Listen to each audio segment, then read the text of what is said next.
한마디로 말해서 오늘은 월요경제학 시간으로 지식의 저주라는 경제학 개념을 살펴보겠습니다. 이완배 기자의 경제의 속살. 오늘은 김명호의 중국인 이야기 소개해드리겠습니다. 정선태 교수의 오늘을 읽는 책. 네, 오늘은 이웃 사촌이 된 남북 정상 그 이야기들을 나눠보겠습니다. 김성애 보좌관의 답정너. 네, 오늘은 잇따른 TV조선의 오보 릴레이 그리고 연합뉴스 TV에 관해서 말씀드리겠습니다. 정상근 기자의 오늘 미디어. 김용민 브리핑.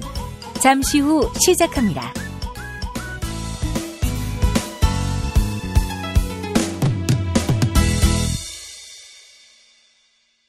대진 침대뿐 아니라 남조선 66개 업체가 폐암을 유발하는 라돈의 원인 제공 물질인 모나자이트를 구입했다는 소식이 알려지며 경애하는 영도자 김용민 동지께서는 하와이 킬라우에아 화산 폭발만큼이나 경로하시었다.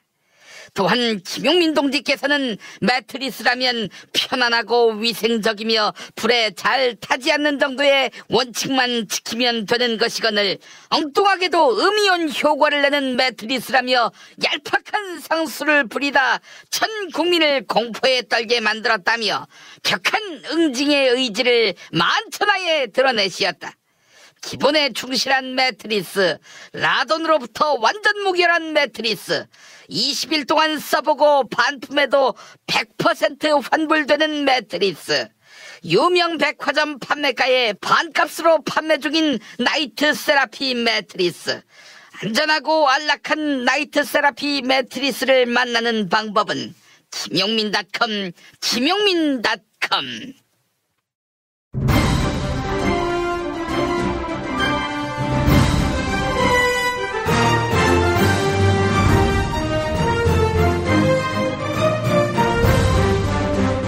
김용민 브리핑.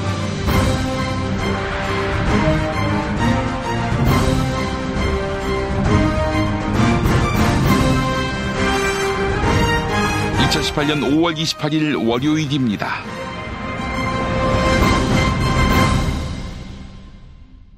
문재인 대통령과 김정은 조선국무위원장 사이에 두 번째 남북 정상회담이 열렸습니다. 취소된 북미 정상회담이 복원될 조짐도 보이고 있는 시점, 보름 사이에 급격해진 교착 상태를 해소하고자 하는 양 정상의 전격적인 회동. 네, 지난 주말 한반도는 놀라움 그 자체였습니다. 저간의 배경, 그리고 가장 궁금해하실 미국의 의도, 북미 정상회담의 전망 짚어보겠습니다. 한반도 문제 전문가인 김홍걸 의장 우선 만나보겠습니다. 김홍걸 의장님. 예, 안녕하세요. 김홍걸입니다. 네, 김홍걸 의장님, 정말 요 며칠 사이 이건 뭐 스펙타클이라는 표현으로도 모자랄 것 같은데요. 북미 정상회담 6월 12일 취소, 그리고 또 곧 이어진 김계관 외무성 부상에 기다리겠다, 유화책, 그리고 트럼프 대통령 화답, 그리고 지난 주말 문재인 대통령과 김정은 위원장의 2차 남북 정상회담, 이 과정을 보시고 어떤 소회가 있으셨습니까? 저는 처음부터 전에 말씀드린 대로 이미 남북과 미국이 같은 기차에 탔기 때문에 중간에 누가 뛰어내릴 수는 없다고 전에도 말씀드렸지만 어느 쪽도 현재 딜에서 그걸 깨트리고 판을 엎어버릴 그럴 상황이 아니었기 때문에 트럼프 대통령이나 북측에서 서로 좀 경고 사격을 한 거 가지고 파국이 오리라고는 전혀 생각 안 했었고요. 하루 만에 저렇게 또 태도가 변하고 남북이 이렇게 쉽게 다시 만날 것은 참 예상 못했었죠. 우선 트럼프 대통령은 무슨 속사정이 있어서 6월 12일 북미 정상회담을 취소하려 했을까요? 저는 북한의 태도에 기분 나빴다 이렇게는 생각 안 하고요. 그럼요. 오히려 그것보다 국내에서 정치권이나 언론 이런 쪽에서 워낙 트럼프에 대해서 불신을 하고 트럼프가 보나마나 실패할 것이다. 뭐 북한에 너무 양보하는 거 아니냐 이런 소리가 오니까 예. 잠시 좀 브레이크를 걸었던 게 아닌가. 그러니까 자기 체면을 좀 살리기 위해서 일부러 좀 그런 게 있다고 봅니다. 아, 일부러. 뭐 그렇다면은 6월 12일 싱가포르 북미 정상회담은 예정대로 열리는 쪽으로 의장님은 좀 더 그 가능성을 높이 두시겠네요. 예, 저는 그 가능성이 높다고 보고요. 예. 양측의 실무 협상이 순조롭게 되면은 예정대로 그 날짜에 열리는 것이고, 뭐 날짜가 조금 늦어질 수는 있을지 모르지만 회담이 결렬되고 뭐 무산되는 그런 일은 전혀 없을 거라고 봅니다. 그런데 그 일단 6월 12일 취소를 했단 말이죠. 그렇다면 어떤 명분이 있어야 트럼프 대통령이 6월 12일 회담을 예정대로 진행할 것이다 라고 말할 텐데, 혹시 뭐 북미 사이에 비핵화 문제보다는 뭐 다른 어떤 그 이견이 있어서 이렇게 갈등을 빚은 것은 아닌지 하는 그런 저 의문도 들고요. 예, 뭐 그러니까 비핵화에 대한 뭐 방식에 대해서 이견이 뭐 조금 있었긴 했지만 더 중요한 것은 이제 트럼프 대통령이 좀 전에 말씀드린 대로 예. 국내에서 워낙 공격을 받고 백악관 안에서도 뭐 볼턴이라든가 펜스라든가 이런 사람들은 회담에 도움이 안 되는 오히려 재를 뿌리는 그런 발언들을 좀 하지 않았습니까? 그러다 보니까 내부적으로 좀 정리가 필요했을 것 같고, 예. 북한은 북한대로 또 볼턴의 뭐 그 사람들 입장에선 좀 불쾌하고 모욕적인 발언들이 나오니까 자기들 체면을 살리기 위해 한두 번 반박을 한 것이고, 예, 예. 그러니까 결국 어떻게 보면 트럼프와 북측이 주고받은 것이 서로 안 좋은 뜻을 가지고 공격해 댔다기보다도 뻔히 상대의 의도를 알면서 자기들 체면 한번 세우고 상대 체면 한번 세워주고 뭐 이런 식으로 어떻게 보면 게임을 한 것 같은 느낌도 들고요. 짜고 친 듯한 느낌도 들고 기자들 앞에서 트럼프가 그러지 않았습니까? Everybody plays games. 다들 게임을 하는 것 아니냐. 아. 그게 상당히 의미심장하다고 저는 생각합니다. 네, 알겠습니다. 그럼 게임이었다라는 얘기인데, 그런데 마음 졸인 우리 국민들은 목요일 밤에 청천벽력 같은 소식에 밤잠을 못 이룬 분들이 많았습니다. 예. 근데 저는 게임이라고 얘기하는 이유가 예. 트럼프가 정말 기분 나빠서 끝내고 싶었다면 서한을 보내고 그것을 공개적으로 발표하는 게 아니고 그냥 어디 SNS에 올려서 기분 나빠서 못하겠다 한마디 던지고 말았을 텐데 예. 아주 공손한 표현으로 우리가 이거 만나야 되는데 만나고 싶은데 분위기상 참 곤란하다. 그래도 우리 노력해야 되니까 생각이 있으면 연락해라 뭐 이런 식으로 작별하는 그런 투의 말투가 전혀 아니었잖아요. 예. 그리고 트럼프가 그동안에 하는 것을 봐왔을 때 이 사람은 자기네 국내의 언론이라든지 심지어 자기네 공화당의 유력한 정치인들, 그러니까 경우에 따라서 자기가 도움을 청해야 될 그런 사람들까지도 막말을 해대고 조롱을 해대고 이러던 사람인데 예. 북한의 김정은 위원장에 대해서 회담을 그만두자고 하면서도 그렇게 공손한 말투를 썼다는 게 말이 안 되는 거거든요. 어떻게 보면. 평소 하던 걸 고려하면. 근데 그 다음날 김계관 부상이 반응을 보인 것도 굉장히 점잖은 말투로 우리가 계속 참고 기회를 줄 용의가 있다. 뭐 한 번에 해결은 안 되겠지만 만나야 그래도 뭔가 풀리지 않겠냐. 뭐 이런 말을 하면서 서로 이 판을 깨고 싶지 않다 하는 것을 신호를 보낸 거 아닙니까? 예. 그러니까 처음부터 이 판이 깨질 가능성은 전혀 없었다는 거죠. 예. 그리고 만약에 양쪽이 다 물론 깨지면 상처를 입지만 특히 미국의 경우에는 먼저 깨트린 것으로 나왔을 경우에 북한 측에서는 우리는 하는 데까지 성의를 보였는데 저쪽에서 깨트렸으니 우리 책임 아니다 이렇게 나올 수가 있고, 중국을 비롯한 외부 세계에서 북한을 상대로 한 제재도 느슨해질 수밖에 없는 거기 때문에 예. 판을 깬 쪽이 아주 입장이 곤란해지고 불리해지는 거죠. 알겠습니다. 김계관 외무성 부상이 말이죠.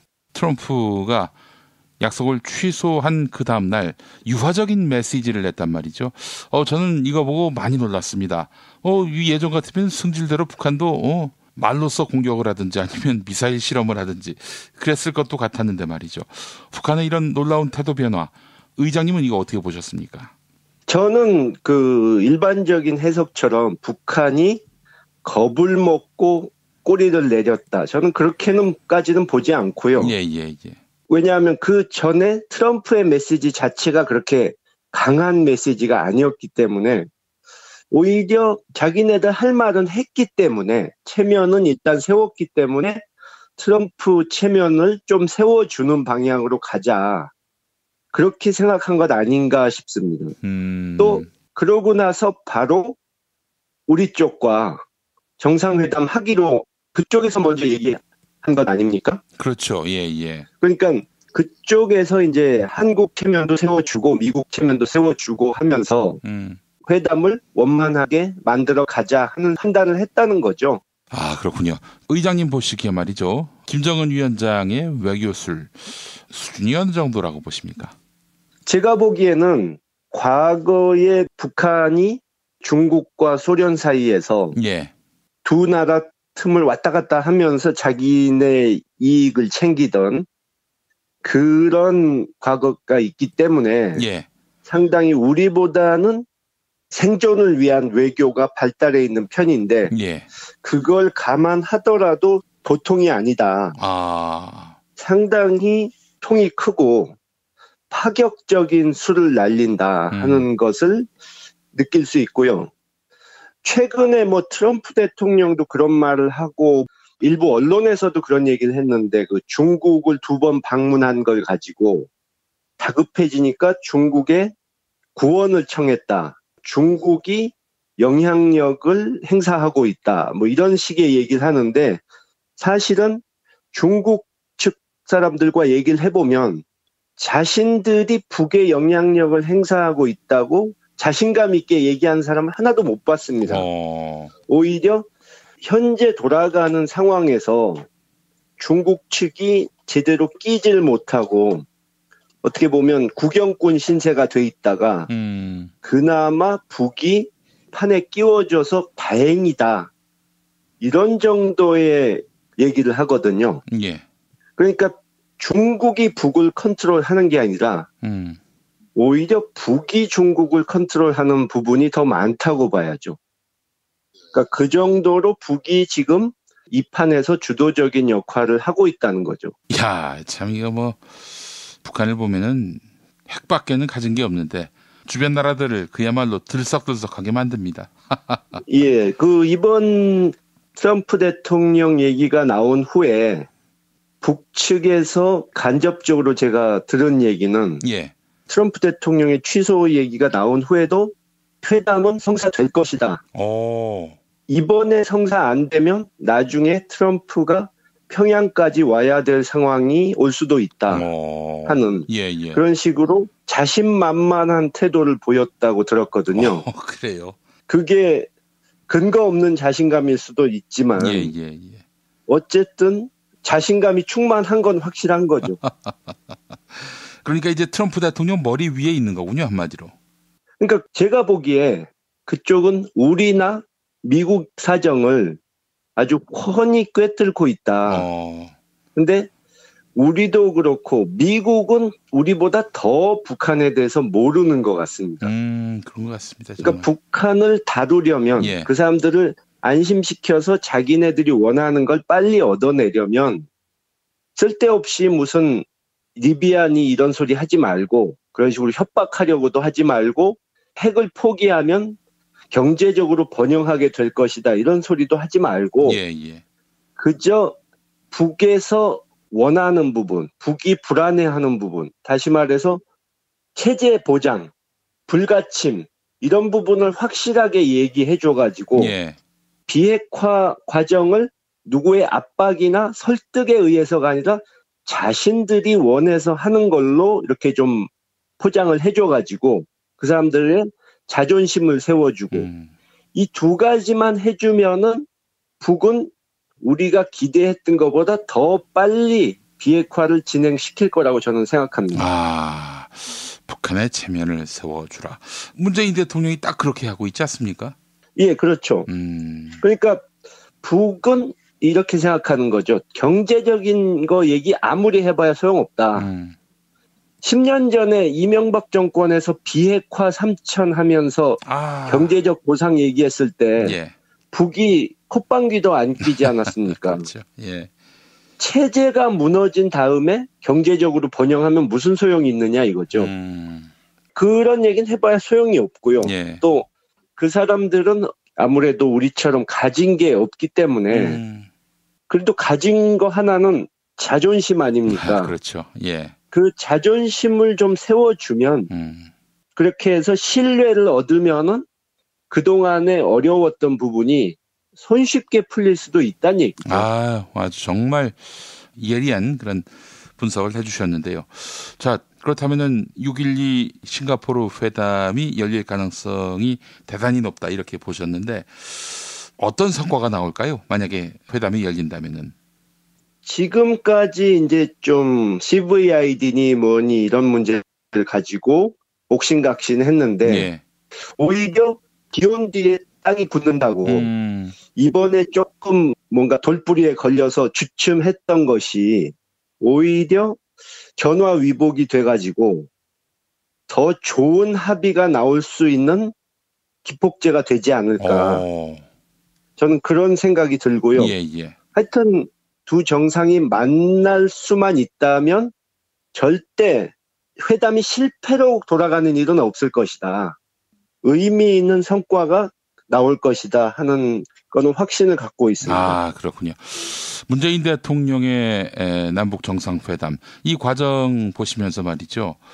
문 대통령이 기자회견에서 뭐 여러 가지 대화 내용을 소개했는데 대외적으로 알릴 수 없는 그런 이야기도 있을까요?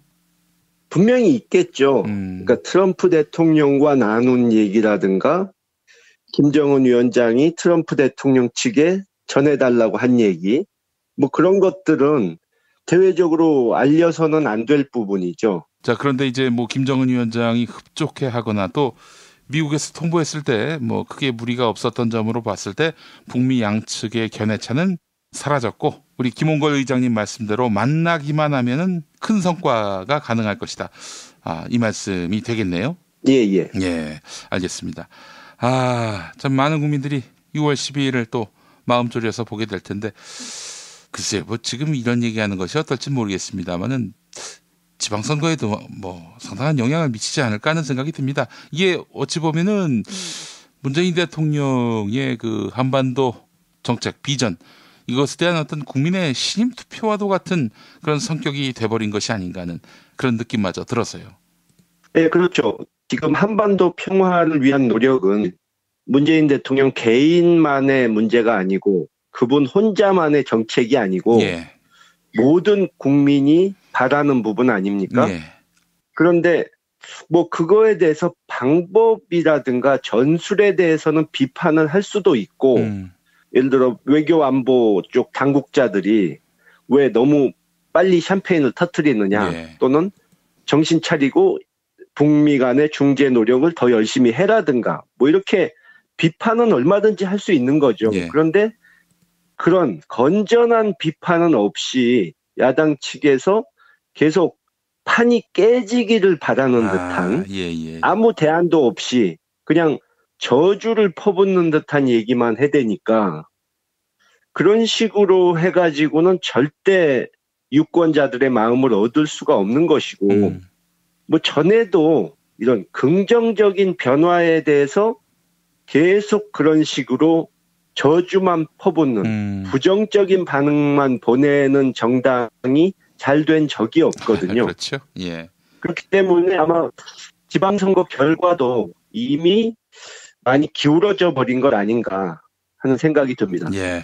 야당이 잘 안 되라 이럴수록 결국 이 선거는 야당이 가장 두려워하는 문재인 대통령에 대한 신임 투표로 갈 수밖에 없다. 이렇게 판단할 수 있겠네요. 자, 김홍걸 위원장님, 마지막 질문 하나 더 드리겠습니다. 트럼프 대통령이 확실한 비핵화 이렇게 이야기하고 있는데 그게 뭘까요? 트럼프 대통령이 예. 완벽한 비핵화를 빨리 하고 싶어하는 마음이 있는 것은 분명히 우리가 알 수 있는데 예. 미국 쪽에서 떠드는 그런 방식으로 해서는 안 되고요. 그러니까 말씀드린 대로 북의 체면을 세워주고 북측의 체제를 무너뜨리지 않겠다 하는 것을 확실히 알려줘가지고 신뢰를 일단 얻어야 되고 예. 이제 그 다음 단계에서 핵 현재 시설 같은 거 신고하고 또 사찰하고 뭐 이런 부분이 있지 않습니까? 폐기하고 예. 그런 거에 대해서 물론 그것을 차근차근 해나가야 되는데 아무리 핵사찰을 열심히 한다고 해도 북한 땅을 한치 한치 다 파볼 수는 없는 거니까 예. 예. 이 세상에 완벽한 핵사찰은 있을 수가 없거든요. 예. 그런데 그것을 가지고 뭐 믿을 수 없다, 더 뒤져봐야겠다 이런 소리 하면은 한도 끝도 없이 가니까 그렇죠. 예. 저는 제일 좋은 방법은 핵사찰을 일단 기본적으로 한 후에 빨리 북한에 대해서 경제 발전을 할 수 있는 인프라 구축 사업 같은 것을 예. 한국을 포함해서 주변 국가들이 컨소시엄을 만들어서 들어가서 북한의 경제 개발을 위한 기초를 닦는 본격적인 국제적 노력을 시작하는 겁니다. 예. 그렇게 되면 북에다가 대고 핵을 다시 만들라고 시켜도 그 사람들이 그런 짓을 할 이유가 없어지는 겁니다. 진정한 비핵화는 북이 개혁 개방의 길로 갈 수 있도록 그렇게 만들어주는 것이 진정한 비핵화다. 그러니까 북을 억누르고 핵을 어디 숨겨놓은 거 아니냐, 윽박지르고 이런 식으로 해가지고는 오히려 역효과가 난다는 얘기죠. 알겠습니다. 김홍걸 위원장님 오늘 그 한반도 정세와 관련해서 중요한 정보 주셨고 또 앞으로 어떻게 북한 비핵화 또 나가서 한반도 평화체제의 완전한 구축 그 방향으로 나갈 수 있을지 그 길을 보여주셨습니다. 김홍걸 의장님 말씀 잘 들었습니다. 예, 수고하셨습니다. 골반 잡자 바로 잡자 바디로직 허리 통증 바로 잡자 바디로직 몸매 교정 바로 여름에도 잡자, 아시죠? 바디로직 라이트. 통기성이 좋아서 한여름에도 쾌적. 신축성은 여전해서 내 몸에도 최적. 올여름도 자세가 좋아지는 골반 교정 타이즈 바디로직. 검색창에 골반 교정 바디로직 라이트. 어렵사리 화장실에 마주하고 보니 왜 그 시간이 그렇게 오랬나? 왜 학문에 그렇게 힘을 주었나? 힘을 주었다 하면 안 되겠구나, 야. 스르륵 나왔다 해야지. 어깨 동무하면서. 정말 만감이 교차하는 속에서 빅동의 추억, 미궁 장사랑에서 만나보시라요. 스페이드 퀴즈입니다. 돌잔치, 채순잔치, 가게 홍보, 체육대회, 창사기념일. 정답! 기념품! 문제를 끝까지 들으셔야죠. 이럴 때 사용하는 판촉물이나 기념품, 답례품, 단체 선물 등을 취급하는 전문업체로서 국민을 위해 제대로 일하는 언론과 정당에 후원을 하는 판촉물 전문업체는 어디일까요? 정답! 네피알! 네? 어디라고요? 네피알! 네, 정답입니다. 판촉물이나 단체 선물이 필요할 때 이왕이면 우리 편 회사 네피알을 찾아주세요. 인터넷 검색창에 네피알을 치시거나 032-519-4800으로 전화주시면 친절하게 상담해드립니다. 그런데 상품은 뭔가요? 네피알에 가서 고르세요. 3만 가지가 넘는 물품이 있어요.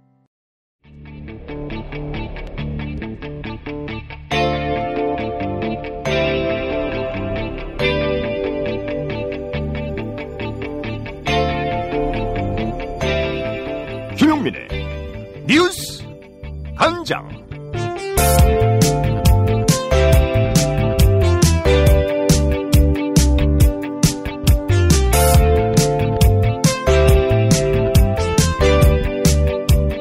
미국 현지 시각으로 지난 26일 도널드 트럼프 미국 대통령은 조미 정상회담과 관련해 지금 어떤 장소에서 미팅이 진행 중이다, 이렇게 밝혔습니다. 조미 정상회담을 재추진하고 있다고 확인한 것입니다.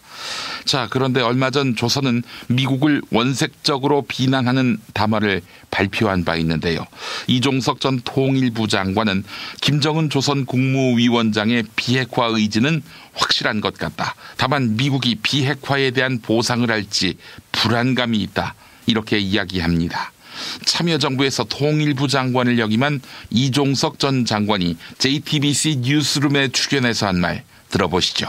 진행자 김필규 앵커와의 대담입니다. 지금 북한이 하는 여러 가지 태도를 보면은 김정은 위원장의 비핵화 의지는 상당히 분명한 것 같습니다. 그런데 북한에서는 핵무기를 포기하고 비핵화를 한다라는 것은 사실은 그동안에 자신이 살아왔던 생존 방식을 바꾸는 거거든요. 그렇죠. 그동안에는 이제 미국의 군사적 위협을 강조하면서 그래서 체제안전보장으로 핵무기를 만들고 핵무기를 만들기 때문에 국제사회의 제재를 받기 때문에 빈곤한 북한으로 살 수밖에 없었다. 핵무기 가진 빈곤한 북한이 북한의 기본적인 그 생존의 모델이었어요. 근데 김정은 위원장은 이번에 그게 아니고 핵을 포기하는 대신에 비핵화하는 대신에 체제안전보장을 미국부터 받고 그다음에 그거에 기초해가지고 경제적인 강국을 만들겠다는 거 아니겠습니까? 그러다 보니까 그야말로 새로운 패러다임의 국가를 만들겠다는 건데 그럼 수십 년간 이어져 왔던 생존 방식을 바꾸는 건데 본인이 아무리 그 유일 권력자고 그리고 뭐 국민들이 따라온다 하더라도 이건 살떨리는 일이죠. 그러다 보니까 계속 하나하나를 갖다가 지금 점검하고 타진하면서 나오고 있는 것 같습니다. 그래서 이번에도 그런 차원에서 이 트럼프 대통령의 그 이 정상회담, 북미 정상회담 취소 사안이 나오니까 이걸 계기로 이제 문재인 대통령께 지혜를 구하고 또 중재를 구하기 위해서 좀 만나자고 한 것 같습니다. 문재인 대통령이 또 지금 말씀하신 그 부분, 김 위원장이 가장 걱정하고 있는 것, 비핵화를 대신했을 때 이제 체제 보장을 약속받을 수 있겠느냐, 그 부분이라고 오늘 이야기를 또 했습니다. 자, 그 부분에 대한 확신이 없었기 때문에 사실 그동안 나왔던 문제가 됐던 뭐 김계관 제1부상의 이야기라든지 담화라든지 최선희 부상의 어떤 독한 이야기들, 어떤 그런 이야기들이 나왔다고 또 해석해 볼 수 있을까요? 그렇습니다. 그러니까 미국 입장에서는 당연히 북한이 비핵화를 하면 체제 안전 보장을 해주겠다고 얘기를 하죠. 그렇지만 문제는 그게 말로 되는 건 아니라는 거죠. 북한이 볼 때는. 북한 입장에서는 구체적으로 체제 안전 보장이라는 것은 미국과의 수교라든가 또는 정전협정을 평화협정을 바꾸는 거라든가 또 현재의 가해지고 있는 그 제재를, 경제 제재를 해제하는 문제 이런 것도 아니겠어요. 그런 것들을 그럼 어느 시점에서 어떻게 비핵화 과정에서 바꿀 수 있는지 이런 것들에 대해서 불안감이 있었기 때문에 그 점들을 보다 좀 확실히 하고 싶어 했던 것 같습니다. 마이크 폼페이오 미국 국무장관은 조선에 대한 조건부 투자 계획을 공개한 바 있습니다.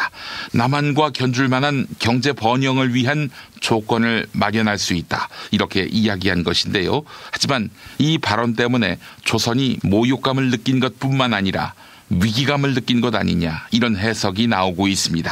정의당 김종대 의원은 조선은 정서와 어법이 다르다, 한국 정부의 역할이 중요하다, 이렇게 강조했습니다.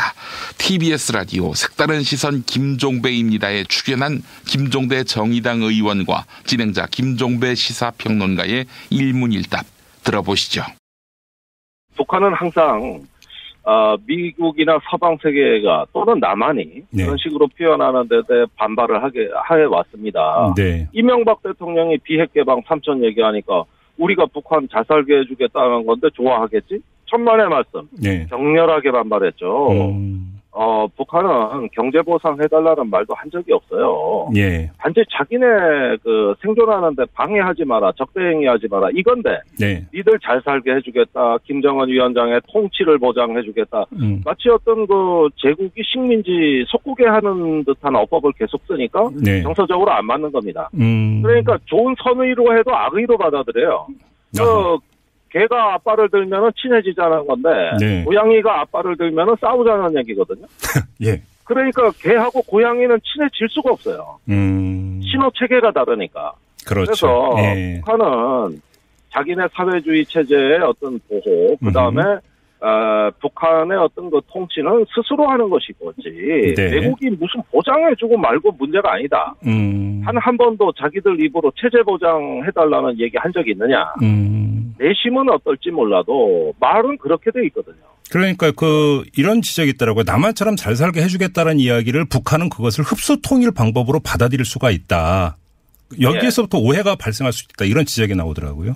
그게 바로 이명박 대통령의 비핵 개방 3천이 실패한 이유입니다. 예. 똑같은 오류가 반복되고 있어요. 그렇게 숫자를 제시하면서 또는 누구만큼 이렇게 비교의 대상으로 북한을 삼지 말아라. 예. 시혜적 대상이 아니다. 예. 예, 이런 것들은 북한의 어떤 자존심 강한 정서적 전략 문화라고 봐야 됩니다. 오히려 이제 이것이 어떤 이 북한의 그 예민한 반응을 그러니까 끌어냈던 자극자가 될 수도 있다. 이런 진단이 되는 거네요. 그렇죠. 세계관이 다르고 정서가 다르고 언어가 다른 예. 이런 어떤 당사국끼리의 회담이니까 선의로 발신한 게 악의로 또는 불신으로 받아들인 사례가 얼마나 많겠습니까? 그래서 한국 정부가 중요한 거예요. 그러니까 지금 우리 정부가 번역을 잘해줘야 돼요. 번역을. 그러니까 이게 예를 들어서 이제 북한 그 지도부 같은 경우는 알아서 의역을 한다손 치더라도 네. 김정은 위원장의 이런 행보에 대해서 불만을 갖고 있는 사람들 입장에서는 이것이 하나의 빌미가 될 수도 있는 거가 되잖아요. 지금 북한이 김정은 위원장이 군부의 세대교체를 단행했다고 하지만 예. 아직도 김정일 위원장 시절에 임명된 60, 70대 장성들이 네. 군부의 30%가 가량 됩니다. 예예. 우리 눈에 안 보이는 북한의 히든 레벨, 즉 가려진 부분이 있다는 것이죠. 그럼 북한도 국내 정치라는 게 있는 겁니다. 네네.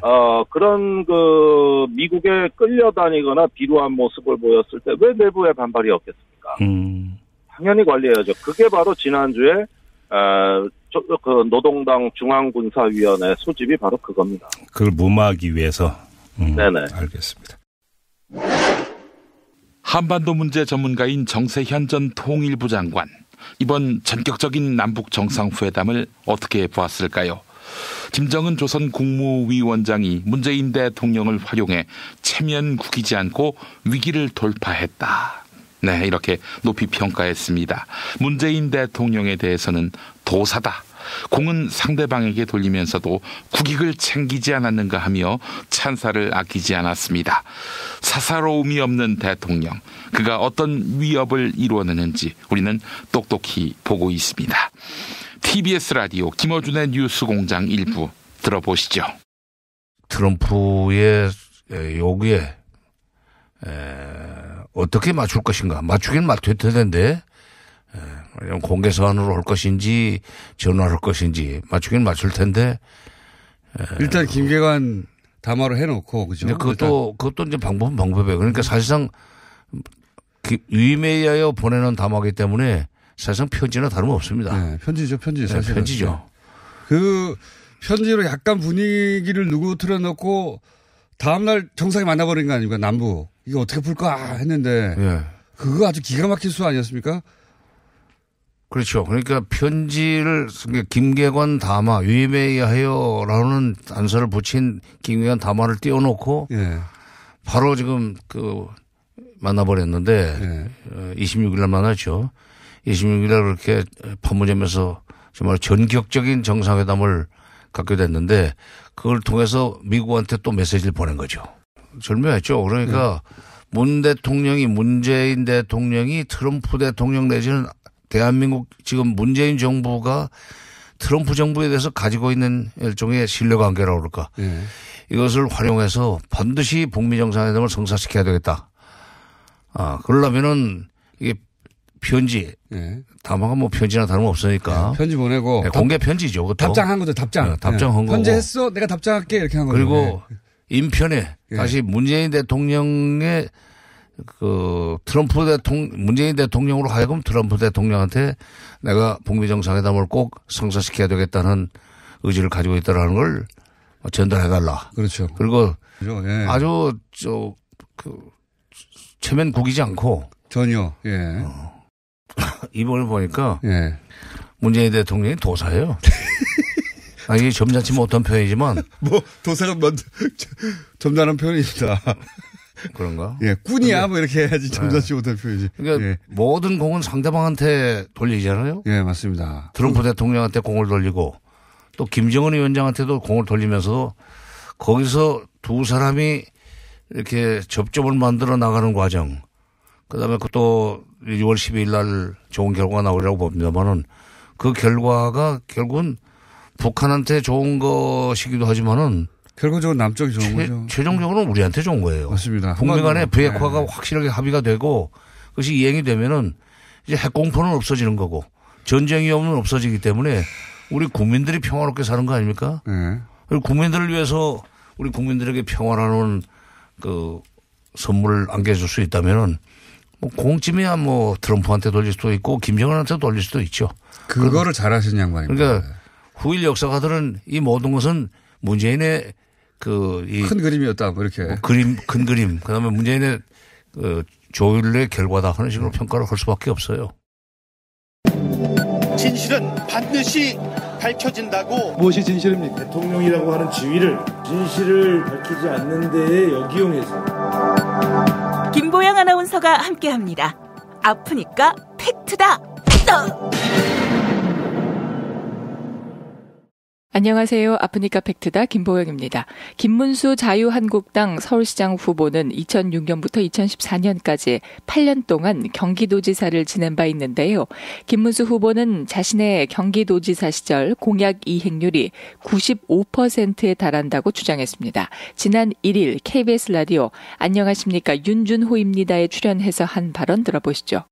공약 이행률이 저는 경기도지사 8년 동안 95% 이상의 공약 이행률을 가지고 있는 사람입니다. 그래서 말과 행동이 일치하는 그런 행정과 정치를 해왔습니다.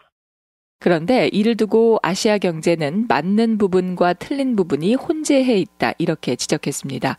먼저 김문수 후보의 발언은 2014년 3월 경기도에서 내놓은 보도자료에 근거하고 있습니다. 당시 경기도는 자체 점검 결과 2013년 12월 말 기준 공약 이행률을 90%라고 발표했습니다. 2013년 12월은 임기를 6개월가량 남긴 시점으로 김문수 후보 측은 당시 기준으로 90%였고 임기 완료 후 95%가 됐다 이렇게 설명했습니다. 당시 경기도의 공약 점검은 한국 매니페스토 실천본부의 평가 기준을 근거로 했는데요. 하지만 법률소비자연맹이 점검한 결과에 따르면 김문수 후보가 도지사를 지낸 민선 5기 경기도 공약 이행률은 약 75%에 그칩니다. 두 단체의 점검 결과에서 차이가 발생하는 건 공약 이행률에 대한 산출 기준이 다르기 때문입니다. 매니페스토 실천본부는 당선 후 공표한 사업을 기준으로 이행률을 점검했는데요. 법률소비자연맹은 선거 기간 유권자에게 발표한 공약, 즉 중앙선거관리위원회에 등록된 선거 공약을 기준으로 평가했습니다. 법률소비자연맹 측은 이 같은 기준을 세운 이유에 대해 후보 시절 중앙선관위에 등록한 공약과 당선 후 공표한 공약이 다른 경우가 많기 때문이다. 이렇게 설명했습니다. 특히 매니페스토 실천본부 이광재 사무총장은 우리는 평가 기준을 정해서 줄 뿐 수치로 환산된 공약 이행률은 저희와 무관한 자료다. 이렇게 짚었습니다. 이어서 순위가 아니라 등급 평가만 하기 때문에 1등이라는 주장도 알 수 없다고 일축했는데요. 경기도의 발표를 살펴보더라도 김문수 후보가 경기도지사에 처음 당선된 민선 4기 공약 이행률은 81%인 것으로 나타납니다. 지금까지 아프니까 팩트다였습니다. 탈모인 여러분, 샴푸 살 땐 반드시 천연 99% 이상, pH 5.5, 피부 자극 1% 미만인지 확인하세요. 2, 3일에 머리 하나 더 빠지는 걸 우습게 보지만 2, 3년이면 정수리만 1000개 차이 납니다. 그렇지만 샴푸로 머리가 나진 않으니 이미 빠진 곳은 어쩌냐고요? 뿌리 깊은 샴푸 두피 영양제가 있습니다. 보건복지부상, 에이펙 최우수 기술상, 발모 촉진 조성물 특허 99%의 효과, 식약처 인증으로 부작용 없는 유일한 모낭 영양제. 가격도 세트로 구입하시면 두피 모발, 피부 개선까지 하루 330원. 뿌리 깊은 샴푸 쇼핑몰에서 기적의 사용 후기도 검색해보세요. 1566-7871. 중고차죠? 네. 그런데 이 차 진짜 있는 거 맞죠? 정말 이 가격에 살 수 있는 거죠? 아이, 그럼요. 빨리 오시면 됩니다. 여러분 이거 다 거짓말인 걸 아시죠? 더 이상 속지 마세요. 허위 매물에서 우리의 가족과 이웃을 지키는 더불어 중고차. 직영 정비소를 운영하여 더욱더 믿음이 가는 더불어 중고차. 카카오톡 검색창에 더불어 중고차를 검색하시거나 1661-3363, 1661-3363으로 전화주세요. 충남 금산의 넓은 인삼밭. 정성농장을 일군 농부아버지 이정열 씨. 자연은 노력한 만큼 내어준다. 그 자연의 마음을 알기에 정성농장을 더불어 일구는 아들 이성규 씨도 아버지에게 배운 것처럼 정직하고 또 성실하게. 정성농장 홍삼은 인삼 재배부터 가공 판매까지 모두 책임지고 있습니다. 그래서 대한민국 1등 품질을 자부합니다. 검색창에 정성농장 홍삼을 검색해주세요. 정성농장 홍삼. 전화문의는 010-9754-6972.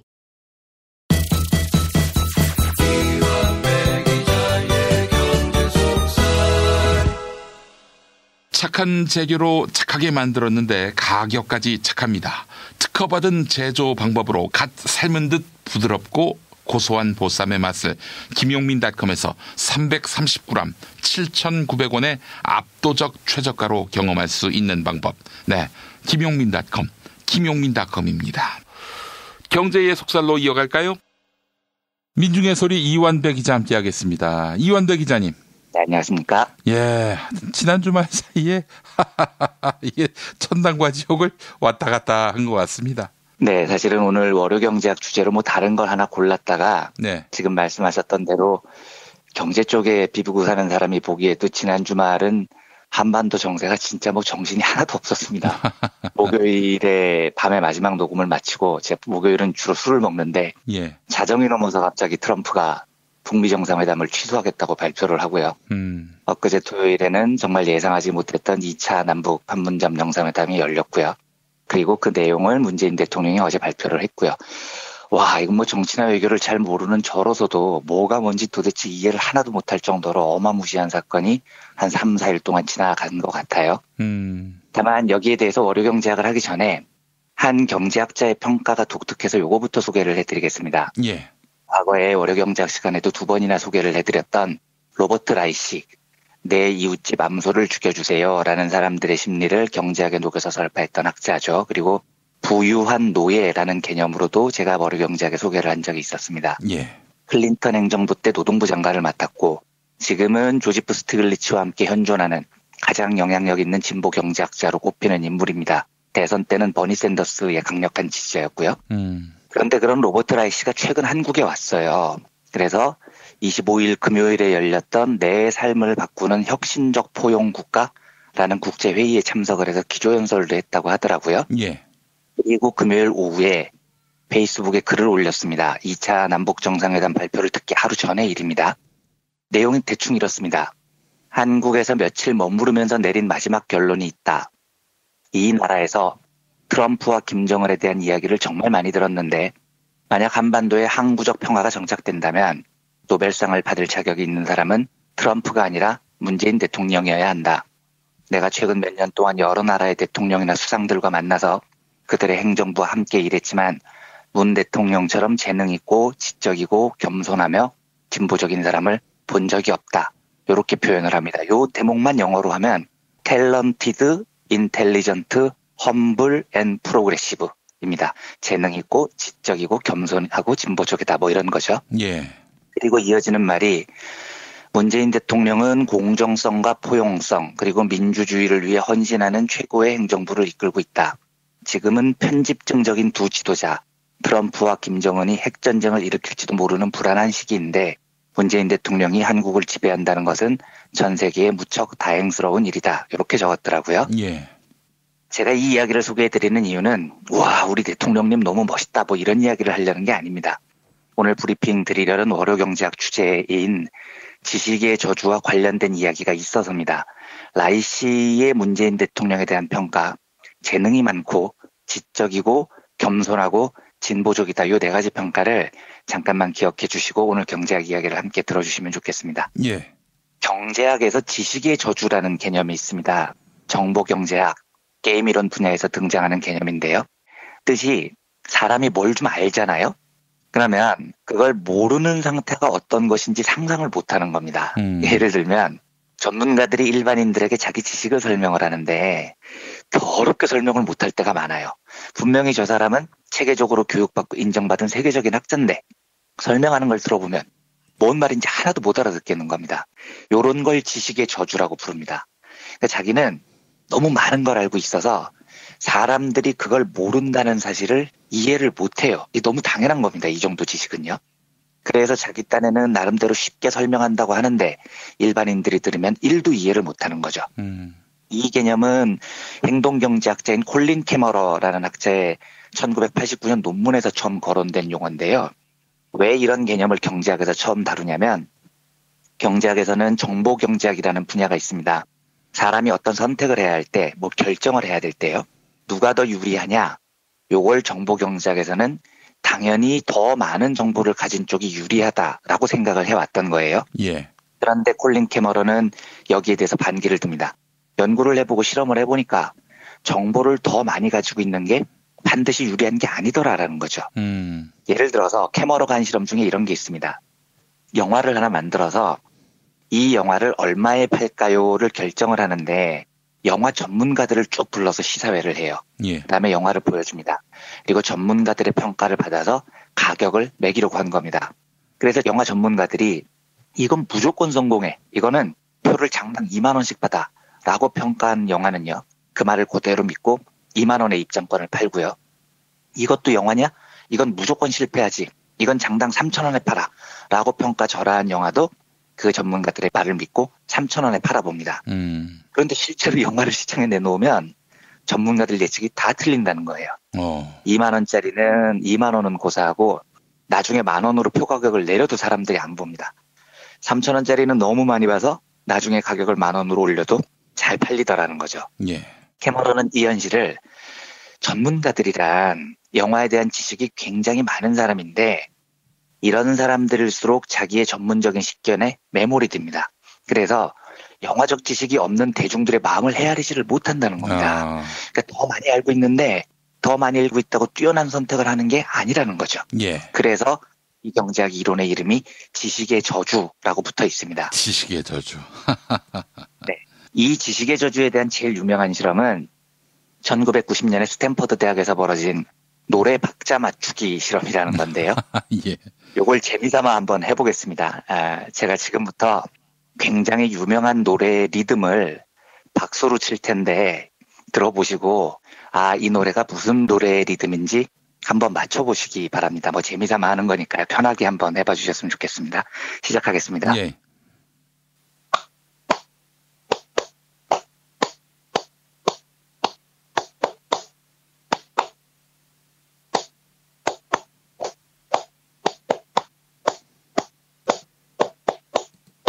어떤 노래 같으신가요? 들으시는 분들은요? 잘 안 떠오르시죠? 기쁘다 구조 오셨네 같기도 하고.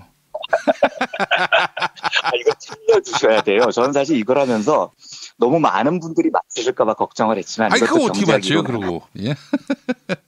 이 노래는요, 애국가의 느낌입니다. 아이고. 모르고 들으면 무슨 노래인지 전혀 모르시죠. 기쁘다 구조 오셨네가 나오는 겁니다. 예. 그런데 이걸 애국가라고 제목을 듣잖아요. 그러면 이 리듬이 금방 떠오릅니다. 한 대목만 다시 해보겠습니다. 예. 해물과 백두산이 빠르고 닳도록. 알고 들으면 너무 쉬워요. 딱딱 들어맞는 겁니다. 예. 그런데 모르고 들으면 그냥 박수처럼 들리죠.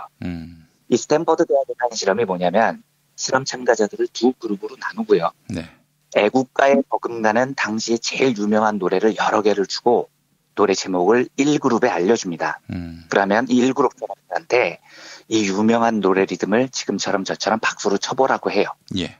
그리고 2그룹은 이 리듬을 듣습니다. 그런데 2그룹은 노래 제목이 뭔지 전혀 모르는 상태에서 박수 소리만 듣습니다. 지금 우리가 한 실험을 똑같이 한 거죠. 예. 이때 실험팀이 1그룹이죠. 노래 제목을 알고 박수를 치는 사람들한테 자, 저쪽 2그룹 사람들이 노래를 맞출까요? 못 맞출까요? 이렇게 물어봅니다. 예. 그러면 대부분 1그룹 사람들이 어떻게 대답을 하냐면 아니 이 쉬운 걸 왜 못 맞춰? 이거 너무 쉽잖아. 이렇게 생각을 합니다. 그래서 1그룹 사람들 중에 2그룹 사람들이 모조리 맞춘다라고 답을 하는 사람이 절반이 넘어요. 50%나 넘습니다. 그런데 실제 박수 실험을 돌려보면요. 2그룹 사람들은 어리둥절한 겁니다. 이게 뭐야 이게 뭔 노래요? 하고 헤매다가 아무 답이나 맞추는데 실제로 정답 적중률은 2.5%밖에 안 돼요. 양쪽이 굉장히 큰 격차를 보이는 거죠. 이 실험에서 승리한 건 맞췄다 못 맞췄다가 아니에요. 노래를 이미 알고 있는 1그룹 사람들은 2그룹 사람들이 이 쉬운 걸 못 맞추는 걸 이해를 못합니다. 너무 쉬우니까요. 노래를 이미 아는 사람한테는요. 그 사람들의 뇌는 이 노래를 모른다는 걸 이해를 못하는 거죠. 그래서 지식의 저주라는 개념이 여기서 도입이 됩니다. 뭘 알고 있는 사람은 모르는 사람하고 이야기를 할 때 그 사람이 모르는 대목부터 이야기를 해야 대화가 되는데 그걸 이해를 못하는 겁니다. 아 저건 당연히 알지. 박수 이렇게 쳐주면 노래 이해해야지. 근데 요거는 설명 안 해도 돼. 생략, 통과 이렇게 돼버리죠. 그래서 더 많이 알고 있을수록 더 설명을 못하는 겁니다. 심지어 어떤 결정을 내릴 때 잘못된 판단을 내리기도 해요. 한국에서는 요 분야에 대해서 제일 많이 언급하시는 분이 카카오의 창립자 김범수 씨라고 하더라고요. 김범수 씨는 한 게임을 만들어서 나중에 이해진 네이버 창업주와 합병을 해서 NHN이라는 회사의 공동주주가 됐다가 네이버를 떠나서 카카오톡을 새로 만든 사람이죠. 그런데 김범수 씨는 어디 가서 강연을 하면 항상 이 지식의 저주를 언급한대요. 내가 모바일 메신저에서 성공을 할 수 있었던 건 인터넷 시대의 경험과 지식을 머리에서 깡그리 지워버렸기 때문이다. 그 성공한 지식을 계속 담고 있으면 모바일 시대의 대중을 이해하지 못한다. 의사소통도 안 되고 사업에 실패한다. 이런 주장을 많이 한다고 하더라고요. 그러니까 자기가 알고 있는 지식을 무시해야지 자기가 성공했다는 그 경험을 이야기를 하는 겁니다. 말씀드렸듯이 우리 주변에도 이런 사람들 무지하게 많죠. 저명한 학자들 방송에서 이야기하는 거 들어보면 말은 엄청 어려운데 뭔 말인지 하나도 못 알아들어서 대중들과 의사소통에 실패하는 사람 혹은 잘못된 판단을 내리는 사람도 부직 있습니다. 그리고 이런 사람들 특징이 혼자서 막 짜증을 내요. 아이 쉬운 걸 왜 못 알아들어 하고 성질을 부립니다. 이러면 제대로 된 의사결정을 할 수가 없는 거죠. 제가 오늘 이 이론을 소개해드리는 이유는요. 눈높이를 낮춰서 상대방에 맞게 낮춰서 이게 굉장히 현명한 선택을 하기 위해서 무지하게 중요한 일이라는 걸 말씀드리기 위해서입니다. 대부분 정보를 독점하고 지식이 좀 많고 뭘 많이 알고 있는 쪽이 정보가 부족한 대중들과 의사소통에 실패하는 이유는요. 눈높이를 낮출 줄 모르기 때문에 생기는 겁니다. 지 수준에서 막 떠들어대고 마는 거예요. 그런데 대중과 눈높이를 맞출 줄 아는 사람은 문제를 잘 해결합니다. 대중의 입장에서, 약자의 입장에서 뭐가 문제인지를 생각할 수 있는 능력이 있는 겁니다. 그리고 저는 이 능력의 제일 중요한 기반이 되는 게 겸손과 경청이라고 생각합니다. 겸손할 줄 알아야 눈높이를 낮출 수 있어요. 그리고 남의 이야기를 들을 줄 알아야 지식의 저주에서 벗어날 수 있습니다. 문제는 이게 무지하게 어려운 일이라는 데 있습니다. 특히 똑똑하잖아요. 이런 사람일수록 경청이 잘 안 돼요. 재주가 많잖아요. 이런 사람들일수록 눈높이를 못 낮춥니다. 그리고 이게 좀 복잡한 문제인데 똑똑하고 재주도 많은데 진보적인 사람일수록 이게 더 잘 안 되는 경우가 많습니다. 내가 많이 알고 내 지식이 옳고 심지어 진보적에서 내가 역사에 옳아. 그런데 대중이 내 말을 못 알아먹어? 짜증이 나는 겁니다. 그래서 좀 진보적이고 재주가 많은 사람들이 대중과 막 싸우는 일이 비일비재하죠. 저는 제가 이 외교는 잘 모르지만 잘 모르는 사람 입장에서 보기에도 한반도 정세는 정말 눈부시게 변하고 있는 지금 중요한 길목이죠. 그런데 제가 지금 트럼프 행정부의 이런 걸 얘기를 하는 게 아니고요. 역사적으로 미국의 태도를 보면 미국은 약소국과 무슨 협상을 할 때 눈높이를 낮추는 법을 정말 모르는 나라예요. 왜냐하면 미국은 역사적으로 보면 외교 문제를 해결할 때 약자의 위치에 서본 경험이 없어요. 그러니까 약자의 심리를 이해할 필요가 없습니다. 모든 정보도 미국이 훨씬 더 압도적으로 더 많이 갖고 있어요. 이러니까 그냥 자기 수준에서 협상을 하는 경우가 많습니다. 그런데 토요일에 2차 남북 판문점 정상회담이 열렸죠. 저는 그 회담이 한반도 평화에 어떤 기여를 하게 될지 잘 모르겠지만 이 중요한 시대에 북한 김정은 위원장이 문재인 대통령을 만나자라고 하는 것만으로도 역사상 한 번도 존재하지 않았던 남북 소통의 시대가 활짝 열렸다고 생각합니다. 그런데 이게 왜 됐을까를 한번 생각해 봐야 됩니다. 북한은요, 개방사회에 대한 지식 정보가 거의 없는 나라예요. 과연 사회가 개방되면 무슨 일이 벌어지고 체제에 어떤 변화가 일어날지 모릅니다. 해본 적이 없으니까요. 그러니까 북한 군부 같은 곳에서는 개방에 대해서 상당히 불안해한다는 이야기가 들리죠. 그런데 우리 입장에서는 이 분야에서 압도적인 지식적인 우위에 있습니다. 야, 개방해. 그럼 너희 잘 살 수 있어. 그런데 아니 그 간단한 걸 왜 몰라 이 무식한 놈들 이러고 있으면 안 된다는 겁니다.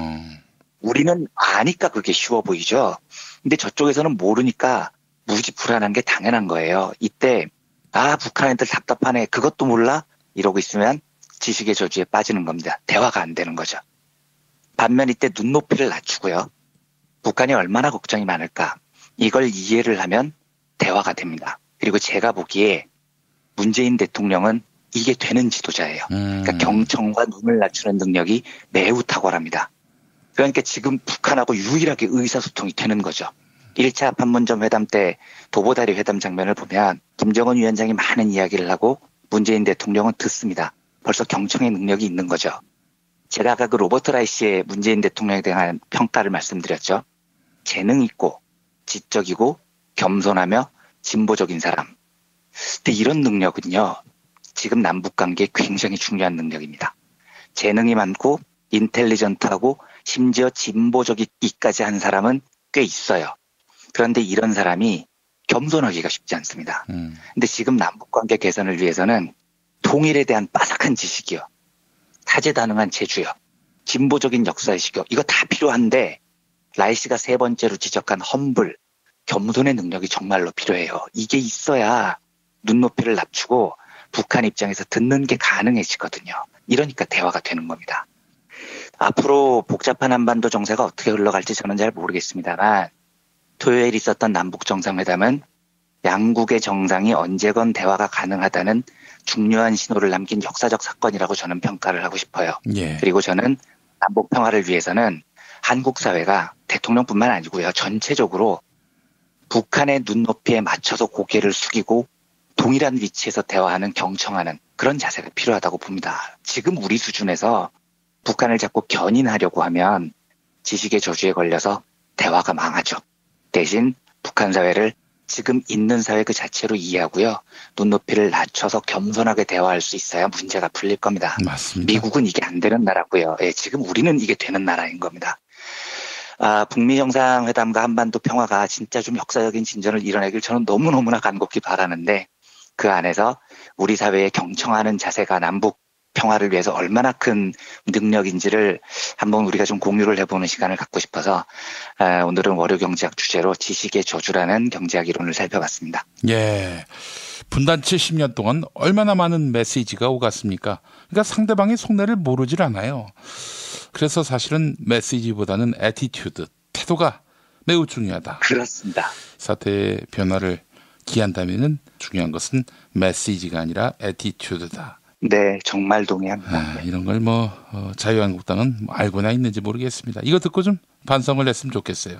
홍준표 기자회견 하는 걸 보니까 아이고야 참 정말 뭐 할 수 없어요. 그런 분을 대표로 뽑았으니까 민주당으로서는 너무나 반가운 일이죠. 오래 장수하시기를 기원합니다. 네. 자, 이한배 기자님 오늘 말씀 잘 들었습니다. 네, 감사합니다. 안녕하세요. 민중예술의 아나운서 정혜림입니다. 여러분, 그거 아세요? 민중예술이가 드디어 2018년 5월로 무려 18살이나 되었답니다. 와! 생일 축하합니다. 생일 축하합니다. 그래서 민소창간 18주년을 맞이해 5월 한 달간 소액 광고 모금을 하고 있습니다. 그간 갖은 압박을 이겨내고 지금까지 살아남은 우리 민중예술이에게 응원의 강구 부탁드려요. 만날 배고프고 코 찔찔 흘리던 저희 민중의 소리를 관심과 애정으로 이만큼 키워주신 많은 분들께 진심으로 감사 인사 드리고요. 앞으로도 변함없이 정론직필하는 언론다운 언론. 당신의 가장 든든한 친구가 되겠습니다. 소액광고 문의전화 1877-1264 1877-1264 민중의 소리.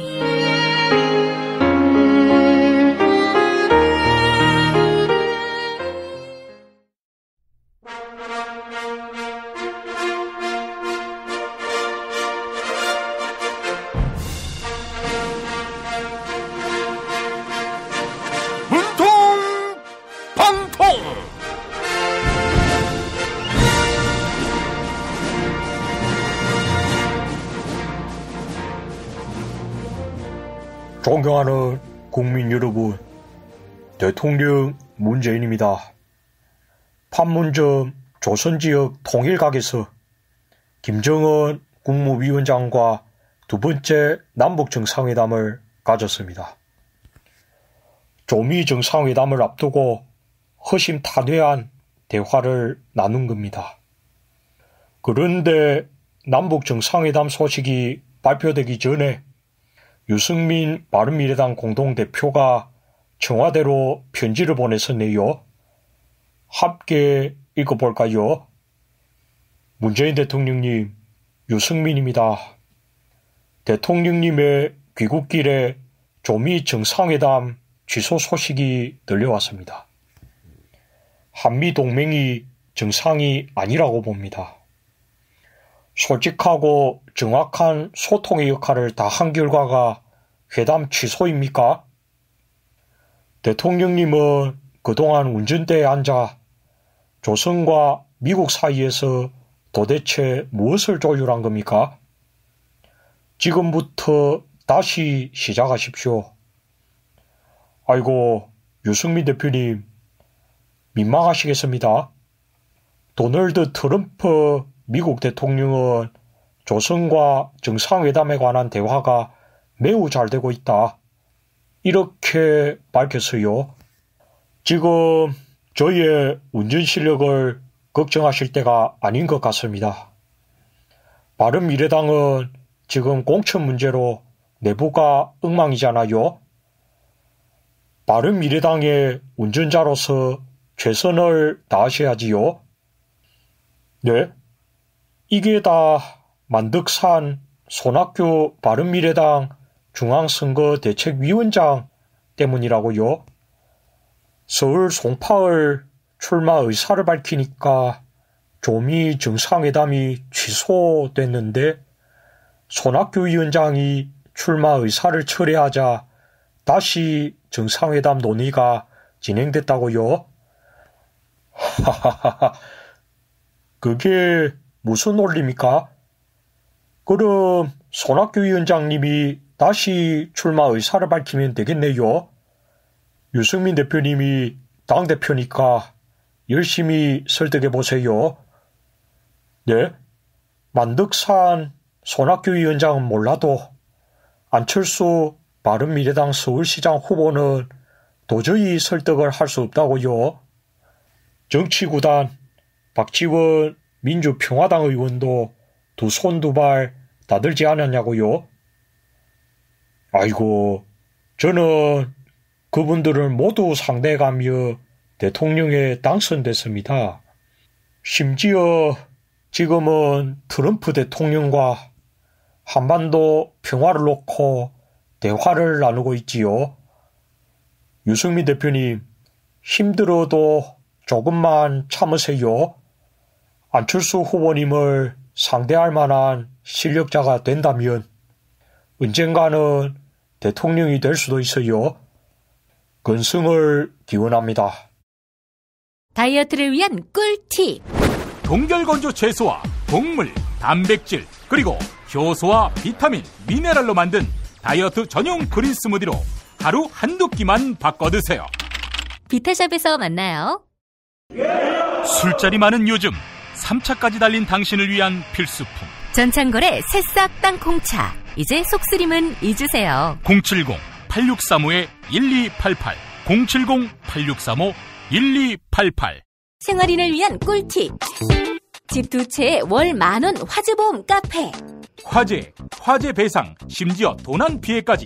여기에 더해 가전제품 고장 수리비까지. 연중 무휴라 언제든 02849-9730. 아이고 무릎이야. 무릎펜 몰라? 무릎펜? 무릎펜이라고 이번에 새로 나온 무릎 관절 보호대야. 네이버에서 무릎펜을 검색해봐. 상담은 010-2255-4489 최 과장을 찾아주세요. 차장님, 아직도 받은 명함 일일이 휴대폰에 저장하세요? 스마트폰으로 찍기만 하면 바로 입력해주는 리멤버가 있잖아요. 대한민국 대기업 임원 2명 중 1명이 사용하는 국민영함 앱 리멤버. 지금 바로 다운받으세요. 야, 근데 홍어가 진짜 그렇게 몸에 좋아? 아니 끝내준다니까. 근데 비싸지? 열나 싸고 열나 맛있는 홍어가 있다니까. 어디? 알싸한 홍어. 네이버 검색창에 알싸한 홍어를 검색하시고 1599-6456 전화 주문도 가능합니다.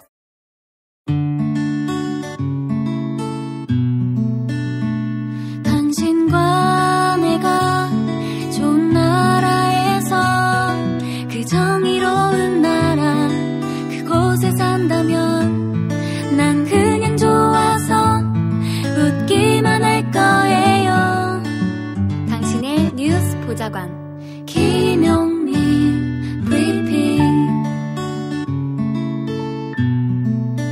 대한민국 뉴스 브리핑의 선두주자 김용민 브리핑. 계속해서 김보영 아나운서가 오늘의 날씨를 전해드립니다. 날씨를 전해드리겠습니다. 오늘은 낮 동안 초여름 날씨가 이어지겠는데요. 아침과 저녁으로는 선선해서 일교차가 크게 벌어지겠습니다. 아침 기온 서울 17도, 대전 16도, 광주와 대구 18도로 예상됩니다. 낮 기온은 서울 27도, 춘천 27도, 전주 28도, 부산 22도로 전망됩니다. 제주는 낮까지 비가 온 뒤에 차차겠고 남해안 지역은 낮에 산발적으로 빗방울이 떨어지는 곳이 있겠습니다. 여기는 대한민국 브리핑 1번지 김용민 브리핑입니다.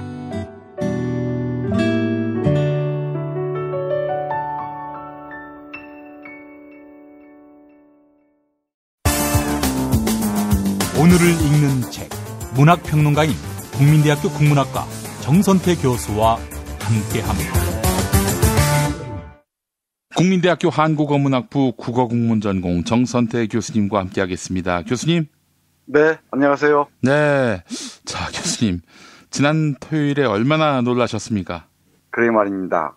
제가 정말 고통스러운 시간을 보냈는데 하루 동안 그 다음날 극적인 반전이 일어나 버렸어요. 예. 롤러코스터를 타본 적은 없는데 예. 아마 롤러코스터를 타는 기분이 이런 게 아닐까 싶기도 하고요. 예. 이번에 1박 2일 짧은 여행을 다녀왔는데 그 여행지에서 그 소식을 들었어요. 함께 간 사람들이 얼마나 환호를 했는지 뭐 이루 말로 표현할 수가 없을 정도입니다. 예. 남북 정상 두 사람의 신뢰관계가 보통이 아닌 것 같구나. 다 동의했고요.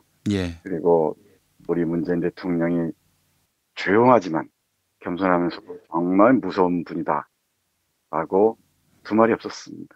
그날 밤은 오랜만에 편하게 술 한잔 먹었습니다. 예. 제가 누차 하는 얘기가 사심 없는 사람을 이길 수가 없어요. 맞아요. 사사로움이 없는 사람을 이길 수가 없습니다. 참 희귀한 정치인인 것 같습니다. 그래서 사실은 이제 문재인 대통령은 대통령 하면 너무너무 잘하겠지만 대통령 되기가 쉽지 않겠다. 저렇게 사심 없는 분이 과연 권력 의지를 갖고 있겠는가. 그렇다면 대한민국 땅에서 대통령 된다는 것은 쉬운 일이 아닌데 그렇게 걱정을 했었어요. 네, 우리도 그 얘기를 했는데요. 예. 다음 대통령이 누가 될지 모르지만은 참 길이 험난하겠구나 생각을 했어요. 예. 그런데 또 다른 분은 예. 이번에 잘 닦아놓으면은 그 길을 제대로 가기만 하면 되지 않겠냐 해서 편할 수도 있다라는 의견을 제시하는 사람도 있었습니다. 네, 아이고 정말 여러모로 참 민족사회에 새로운 전기가 마련될 것 같아서 2018년까지 살아온 보람이 있구나 하는 생각이 들었습니다. 제가 이런 얘기하는 게 참 너무 건방지지만 여간 그런 말씀을 꼭 드리고 싶었습니다. 아이고 건방지긴요. 우리가 그 역사의 한복판을 살고 있다는 것을 자각하기가 쉽지가 않잖아요. 예. 네, 시간이 지나고 나서야 그게 역사의 변곡점이었구나. 그야말로 역사의 기로였구나 라는 걸 깨닫곤 하는데 예. 저는 이 순간이 한반도 역사를 통틀어서 가장 극적인 변화를 몰고 올 것 같고요. 네. 우리 한반도의 위상, 어떤 세계사적 위상이 전에 없이 높아질 거라는 기분 좋은 상상을 합니다. 그 상상이 현실이 될 것 같고요. 예. 이낙연 총리가 얘기했다고 하는데 현실이 상상을 너무 서투르게 하는데 정말 그런 것 같기도 합니다. 네. 외교 사적 맥락에서 이 판을 흔드는 과정을 지켜보면 참 놀랍습니다. 김 PD 말씀하신 대로 이런 시대에 함께 살고 있는 게 정말 얼마나 고마운지도 모르겠습니다. 예. 아무튼 조금 인내심을 가지고 끈기 있게 우리가 지켜볼 필요가 있죠. 예. 여러 번 말씀드린다마는 우리가 마음속으로 깊이 성원하면서 세세히 잘 살펴볼 필요가 있지 않을까 생각을 합니다. 예. 문익환 목사님의 시 중에 나오는 역사를 산다는 것, 이 순간을 말하는 게 아닌가 싶습니다. 네, 맞습니다. 우리가 지금 그 역사를 살고 있는 게 아닌가 싶습니다. 아무튼 덕분에 즐거운 여행이었고요. 예. 화엄사를 들렸는데 화엄사의 입구부터 대웅전 앞까지 연등이 정말 어마어마하게 달려 있어요. 마치 그 연등이 우리의 그 한반도의 평화를 바라는 기원하는 것처럼 와닿아서 가슴이 먹먹했습니다. 예. 아이고 참 문재인 보유국이란 말이 뭐 물론 문재인 대통령 지지하지만 이렇게까지 표현하는 건 좀 과한 게 아닌가 싶은데 오늘은 실감했어요 정말. 대한민국은 그래요. 문재인 보유국이다. 예. 정치 지도자의 역할이 얼마나 중요한지를 새삼 절감합니다. 그렇죠. 우리가 또 지난 시절에는 또 다른 의미에서 절감을 했고 이번에도 네. 새로운 의미로 절감을 또 했습니다. 네, 맞습니다. 전혀 다른 의미에서. 예. 자, 교수님 오늘 어떤 책 소개해 주시겠습니까? 제가 요즘 김명호 선생이 쓴 중국인 이야기에 푹 빠져 있습니다. 예. 이런 우스갯소리가 있습니다. 중국과 일본을 무시하는 세계에서 거의 유일한 나라가 한국이다. 뭐 이런 얘기를 해요. 뭐 좋든 싫든 일본이나 중국을 괄호 안에 넣고 또는 외면하고서 동아시아에서 한국의 존재를 얘기하기 어렵죠. 예. 역사적으로도 그렇고 미래에도 그럴 겁니다. 그런데 상대적으로 서양에 관한 관심에 비해서 중국이나 일본, 또 일본에 비해서 중국에 대한 관심은 상당히 부족하지 않은가 그런 생각을 해요. 그리고 중국에 대한 오해도 많고요. 편견도 아주 많죠. 이른바 중국을 비하하는 말들이 아무렇지도 않게 터져 나오기도 하고 물론 그 역사적 사실과 연동해 있겠습니다만은 그럼에도 제 생각은 이웃나라 일본과 중국에 대한 깊이 있는 이해가 전제되지 않으면은 동아시아에서 우리의 역할이랄까 의미를 판단하는데 많은 어려움이 따를 것이라고 생각합니다. 예. 제가 나름대로 중국 소설들도 여기서 몇 번 소개해드리고 했는데 중국의 이 역사, 특히 현대사를 기웃거리다 보면은 뭐 나라가 커서 그런지 또 사람이 많아서 그런지 정말 역사적 인물들이 많고요. 가늠하기가 참 쉽지가 않아요. 졸가리를 잡아서 설명하거나 이해하기도 쉽지가 않고 저는 중국을 루신이라는 대작가를 통해서 만났습니다마는 이런저런 계기에 중국을 공부할 시간이 있었는데 그런데도 참 어려워요. 그래서 중국 역사를 보는 것도 이른바 연대기적으로 쓰여진 다시 말해서 시간의 흐름에 따라서 쓴 역사책은 재미가 없잖아요. 예. 몸이 건조한 경향이 없지 않고 또 소설만 봐서는 소설이 전하는 사상이랄까 이런 건 분명히 우리가 간파할 수 있지만 또 이 역사적 사실을 깊이 이해하지 못하면은 소설을 겉으로 읽기도 쉽죠. 그래서 중국사가 상당히 중요한데 어떤 책을 우리 청취자 여러분들께 권해볼까 고민하다가 김명호 선생의 중국인 이야기를 발견했고요. 제가 지금 푹 빠져서 읽고 있습니다. 지금까지 6권이 나왔는데요. 대단한 분량이죠.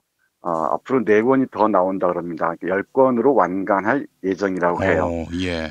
이 책은 세기 전환기, 그러니까 19세기에서 20세기로 이 전환하는 시기, 그리고 1911년 신해혁명부터 시작해서 국벌 문제, 국공 내전 문제, 그리고 뭐 문혁, 당대 이르기까지 중국 현대사에 명멸했던 수많은 사람들, 정말 다양한 분야에서 자신의 역할을 했던 사람들을 정말 흥미진진하게 그리고 있습니다.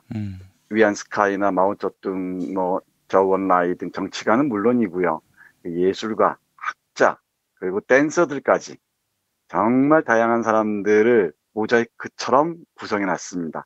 장담하건대 이 중국인 이야기를 읽으시면은 중국 현대사를 입체적으로 이해하실 수 있을 것이라고 말씀드릴 수 있습니다. 그 중에서 제가 오늘 1권에 나오는 얘기 중에서 중국의 그 어려운 역사 속에서 대학의 역할을 강조한 사람들 얘기 잠깐 소개해드릴까 합니다. 예. 1937년 7월 7일 이후에 이른바 중일 전쟁이 아주 수렁으로 빠져들기 시작합니다. 예. 일본 제국주의가 중국을 점령하기 위해서, 통째로 먹기 위해서 대대적인 공세를 펼치죠. 그러니까 그야말로 중국은 쑥대밭이 돼버렸습니다. 이 시간에 소개해드린 적이 있습니다만은 난징 대학살은 물론이고요. 정말 중국이 일본 제국주의에 의해서 철저히 유린당하죠. 그 상황에서 대학들도 화를 면하지 못했습니다. 그래서 이른바 유랑대학이라는 말이 나오기 시작하는데 각 도시에 있는 대학들이 다 파괴당하거나 또 학사 일정을 진행할 수 없으니까 전쟁에 과가 미치지 않는 곳으로 옮겨서 여러 대학생들과 교수들이 모여서 연합대학을 만듭니다. 그 유명한 국립시난 연합대학인데요. 이 대학에서 어떤 일이 벌어지는지 잠깐 말씀드리도록 하겠습니다.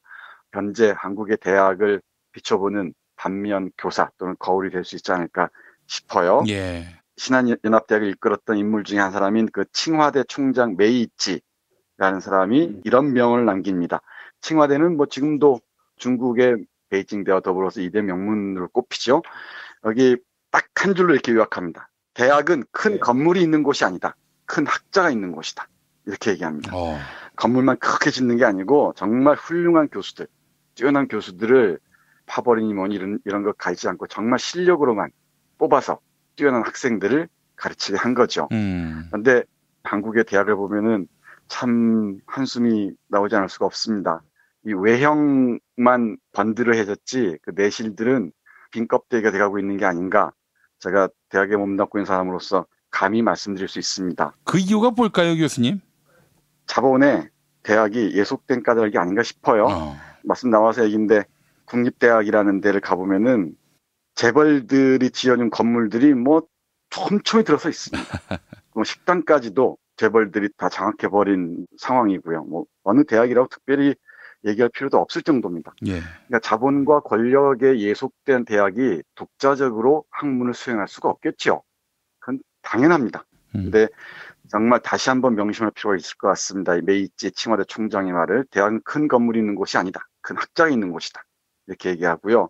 그리고 이 메이이치 총장은 실용교육을 경멸합니다. 그러면서 이렇게 얘기를 해요. 한 가지 재능만 갖추면 된다는 식의 교육은 장인을 배양하는 것과 다를 바 없다. 대학이 할 일이 아니다. 대학은 교수들이 모든 일을 판단하고 결정해야 한다. 이렇게 얘기를 해요. 그러니까 이른바 요즘 한국의 대학을 평가하는 정말 절대적인 기준 중에 하나가 취업률 아닙니까? 예. 그런 대학을 모독하는 겁니다. 대학의 존립 근거를 모독하는 것인데 대학의 본래적 기능이랄까 의미를 생각해 보면은 한국의 대학이 취업률로 평가받는 자본과 권력에 예속된 상태라는 것은 정말로 깊이 반성해야 되지 않을까 생각합니다. 그리고 대학의 권력이 또 자본이 개입해서는 안 된다는 말을 교수들이 자율적이고 독자적으로 판단해야 한다는 것이에요. 그러면서 이 학교에 근무했던 펑여우란이라는 중국의 현대 유명한 철학자가 있거든요. 펑여우란이라는 사람은 이렇게 얘기를 합니다. 대학은 교육부의 일개 과가 아니다. 훈령대로 한다면 교수는 교육부의 직원과 다를 바 없고 교과 과정을 교육부가 정한다면 부장이 바뀔 때마다 창조와 개혁을 들먹이며 무슨 변덕을 부릴지 모른다. 연구를 진행할 수 없고 학생들에게 혼란을 준다. 바꾸기만 하면 좋아진다는 발상을 이해할 수 없다. 철학자 펑유란의 이 말에 전적으로 동의를 합니다. 대학은 교육부의 한 일개 과가 아니라는 거죠. 그러니까 교육부가 시키는 대로 하는 데가 아니라는 거예요. 네. 대학의 독자성을 확보해야 한다는 거죠. 그래야 비판적인 기능을 할 수가 있고 그게 한 사회의 항체이면서 정화장치가 될 수 있다는 것이죠. 매일 창조와 개혁 들먹이면서 뭐 실용교육이니 뭐니 이렇게 얘기하는데 그건 대학이 할 일이 아니라는 겁니다. 세상이 변함에 따라서 대학도 조금씩 변화해야 되겠지만은 변해서는 안 되는 게 분명히 있다는 거죠. 대학의 기능은 문학, 철학, 역사 등 이른바 인문학의 바탕이 돼줘야 한다는 것입니다. 근데 지금 우리의 상황은 인문학은 돈이 안 된다는 이유로, 취업이 안 된다는 이유로 다 밀어내기에 바쁘잖아요. 아마 한국 대학이 서서히 죽어가고 있는 사인을 그런 식으로 보여주는 게 아닌가 싶습니다.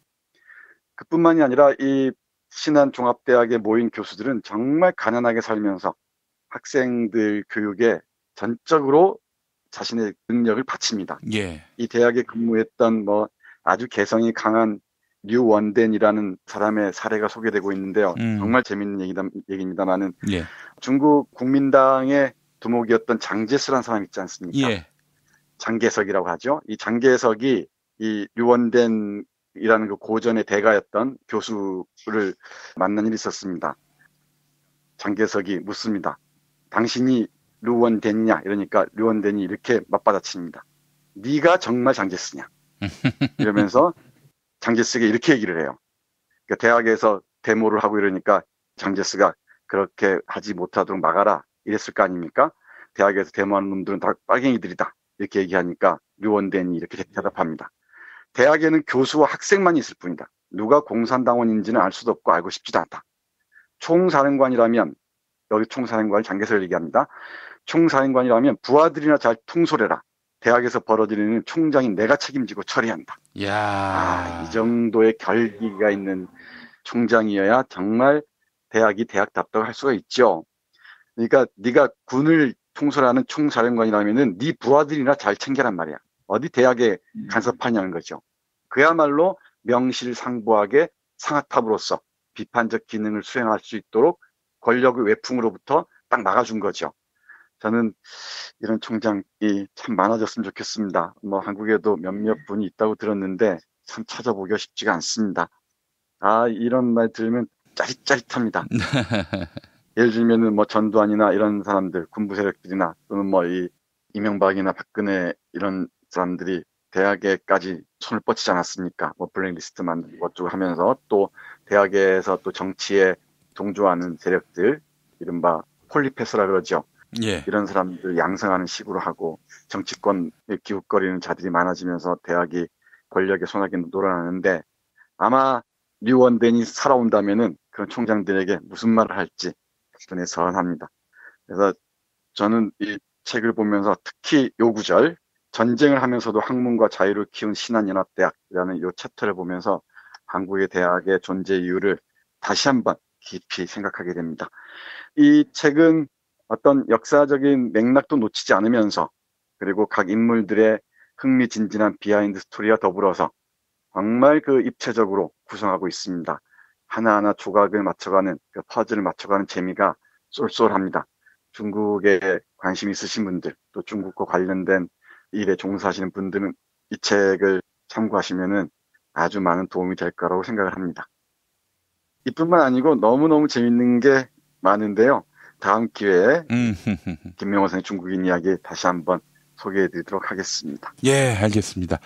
중국인 이야기. 아이고, 교수님이 극찬하셨으면은 안 읽을 수가 없겠네요. 예. 네. 그리고 가독성이 아주 높고요.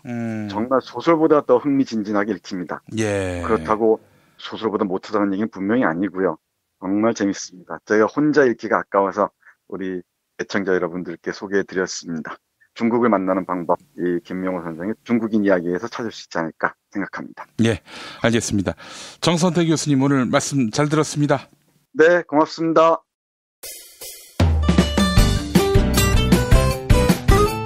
뉴스포렌 메리 코너로 이어갑니다. 김용민 트위터 계정에서는 매일 설문조사가 진행되고 있죠. 조미 정상회담의 불씨가 극적으로 되살아났습니다. 지난주 목요일 도널드 트럼프 미국 대통령은 김정은 조선 국무위원장에게 공개 서한을 보내 조미 정상회담 취소를 선언한 바 있는데요. 하지만 이튿날 트럼프 대통령은 자신의 SNS를 통해 조선과 매우 생산적인 대화를 하고 있다. 조미 정상회담을 싱가포르에서 하는 것이 유지될 것 같다고 밝혔습니다. 특히 특히 지난 토요일에는 전격적으로 남북 정상회담이 열렸는데요. 시민들은 조미 정상회담의 성사 가능성을 어떻게 전망하고 있을까요? 오늘 새벽 3시까지 모두 3,652분이 설문조사에 참여해 주셨습니다. 88% 거의 모든 시민들은 예정대로 다음 달 12일 조미 정상회담이 추진될 것이다라고 응답해 주셨습니다. 정상회담 성사가 불가능할 것이란 의견은 8%, 4%의 시민들은 정상회담 일정을 다시 잡을 거다라고 예상하고 계시네요. 트위터를 통해 김용민 브리핑과 함께 하실 수 있습니다. 더민주당원 계속 관심 갖기님, 조미 정상회담 곧 성사되길 기도합니다. 홀리파워님, 상대는 트럼프 대통령입니다. 정상회담 취소 선언을 바로 뒤집을 겁니다. 설문조사에 참여해 주신 여러분에게 감사의 말씀을 전합니다.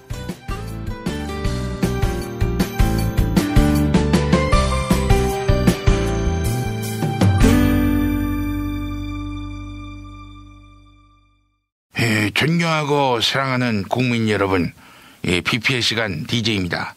무릎펜 액티브 밴드 써본 분들 난리가 났어요. 무릎이 받을 충격을 말하자면 근육으로 분산시키는, 그래서 무릎의 부담을 줄이면서도 근육은 키우는, 이거 특허받은 기술이란 게요. 남북 관계 개선, 산 넘어 산인데 무릎펜 액티브 밴드 차고 다니면 어떤 산이든 단박에 넘을 수 있어 보여요. 5월 한 달 동안 홈페이지에서 공기청정기 경품 이벤트 진행하는데 무릎펜 검색창에 무릎펜 또는 010-2255-4489 010-2255-4489 최과장을 찾아주세요. 미공 대장사랑 사용 후기 하나 읽어드리도록 할게요. 미공 대장사랑 먹고 2, 3일쯤 지나면 효과가 있을 거라고 하셨는데 이틀째부터 배가 좀 꾸룩꾸룩했다고 봐요. 그리고 3일째 점심부터인가 화장실에 막 가고 싶도록 만들더라고. 대장 내시경 검사하기 전에 먹던 관장약보다 정말 더 개운했다고 봐요. 그리고 다음 사연은 마포에 사는 정청래 씨. 어디서 많이 들어본 이름인데. 안녕하세요. 이 시대의 참 대변인 정청래입니다. 미공 대장사랑 먹고 쌌는데 와, 세상에 거기서 김종인이란 똥이 나왔다고 봐요. 왕창 나오는데 정청래 이 새끼 아직도 정신 못 차렸어. 싸가지가 바가지인 새끼라고 봐요.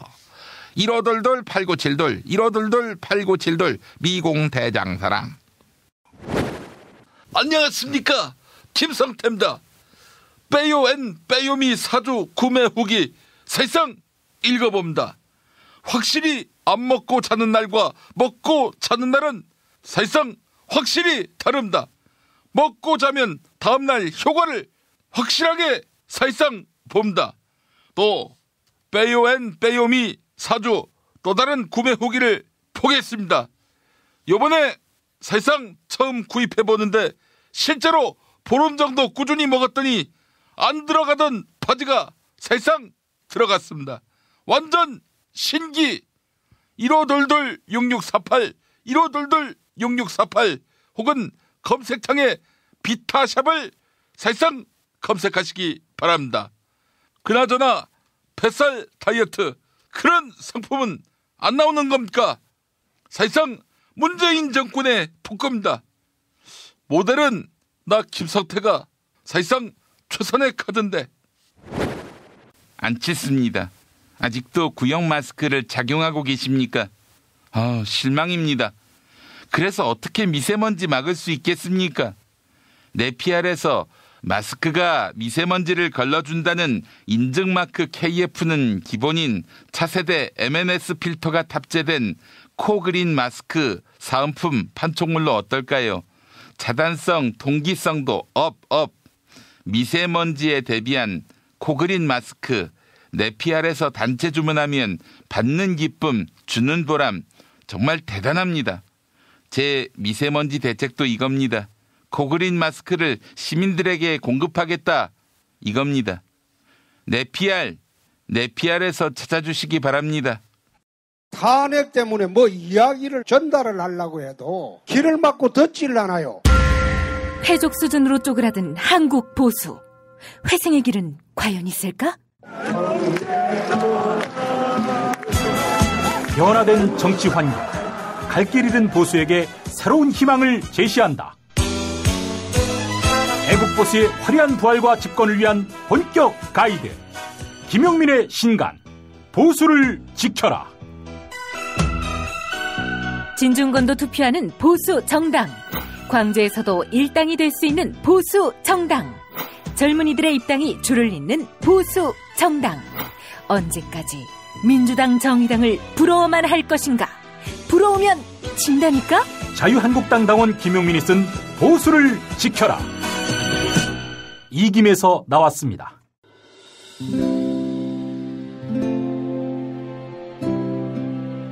우리가 목사님은 우리 남북 관계에 있어서도 큰 정기를 마련해 주셨습니다. 늦봄 문익환 목사 탄생 100주년. 민주화와 통일운동을 위해 11년 4개월간 옥고를 마다하지 않은 행동하는 양심. 오늘 우리가 누리고 있는 이 민주주의 또 문익환 목사님 이 덕분이 아주 큽니다. 그가 24년 동안 살았던 서울 강북구 인수봉로 통일의 집이 6월 1일 문익환 통일의 집 박물관으로 거듭납니다. 사람들이 이렇게 항상 북적북적 이렇게 했던 공간이라 아버지한테만 아니라 우리 모두들한테 굉장히 큰 의미가 있는 통일의 역사를 기억하며 통일의 길을 모색하는 문익환 통일의 집 박물관 기념사업 추진위원으로 함께해 주시겠습니까? 이건 단지 어떤 유가족들의 유산이 아니라 우리 시대가 가지고 있는 유산이기 때문에 자세한 안내는 포털 사이트에서 문익환 통일의 집을 입력해 주세요.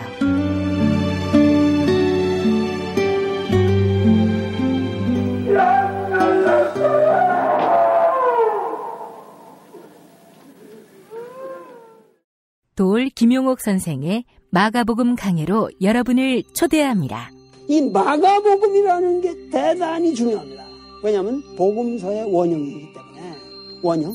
매주 일요일 아침 11시 서울 서대문구 충정로 20 서울 지하철 충정로역 9번 출구 앞에 있는 벙커원에서 도울과 만나세요. 율법을 믿으시겠다고? 신약이 율법의 완성이라고? 얼어빠질 그따위 기독교 내 입 앞에서 제발 입도 뻥끗 터지지 말아요. 그런 소리는. 벙커원 교회 일요일 예배를 겸하는 이 자리. 도울이 진리와 생명이었던 예수를 원형 그대로 복원합니다. 그 십자가를 과감하게 걸머지고 돌아가신 예수를 말하지 아니하고 믿으면 너는 금방 축복받을 일만 남았다. 이게 한국 목사들 99%의 거짓말 설교예요. 도울의 마가복음 설교는 따로 녹화 녹음되지 않으며 현장에서만 만나실 수 있습니다.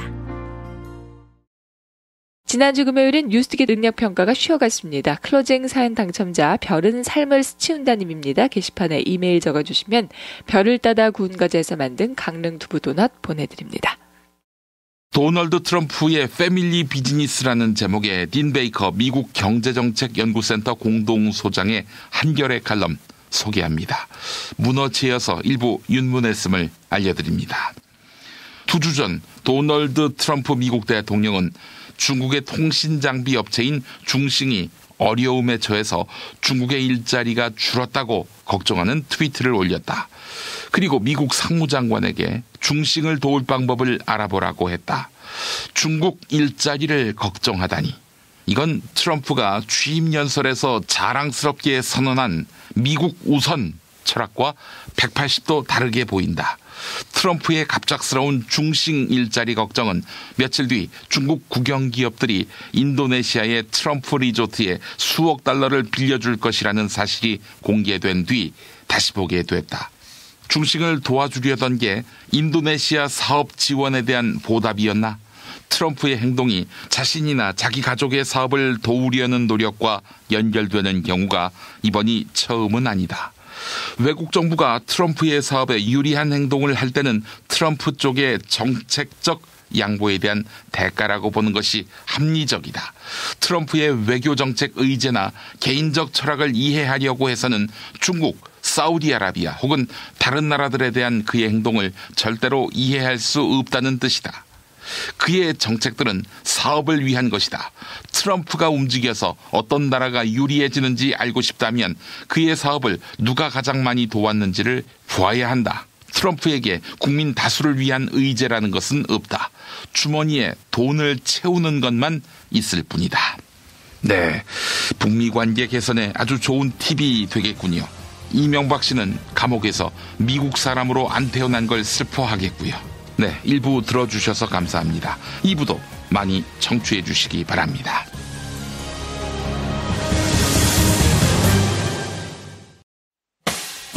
김용민 브리핑과 함께한 시간 어떠셨어요? 다음 시간에도 보다 바르고 알차며 즐거운 정보로 여러분을 찾아가겠습니다. 팟캐스트 포털 팟빵에서 다운로드하기, 구독하기, 별점 주기, 댓글 달기로 응원해주세요. 잊지 마세요. 다운로드하기, 구독하기, 별점 주기, 댓글 달기.